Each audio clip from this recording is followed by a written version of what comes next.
प्रशासन के गाड़ी को देख करके जिनका पैंट हो जाता है गीला, आज मार्केट में वही नवयुवक हिला रहे हैं प्रखंड और जिला। अब यही स्तर बच गया है नवयुवकों का, क्योंकि भोजपुरी के जातिवाद वाले गाना आएंगे और सब गायक गाना गाएंगे और प्रखंड और जिला ऐसने लड़का लोग से हिलवाएंगे जिनके घर में सही से नहीं हो रहा होगा आटा गीला, और वो लोग हिलाएगा लोग प्रखंड और जिला। अरे कम से कम हिलाना ही है तो राम भक्त बनिए, सनातनी हिंदू बनिए और पूरा ब्रह्मांड राम जी के नाम से हिलाइए ना।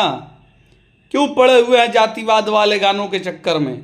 यहाँ सम्मान नहीं मिलेगा, यहाँ अपमान ही होगा। धर्म रक्षक बनिए, राम राज्य लाना है तो प्रभु श्री राम का नाम लीजिए और उसके बाद प्रखंड और जिला हिलाते रहिएगा, ब्रह्मांड हिलेगा। प्रखंड और जिला में मत भरमाइए।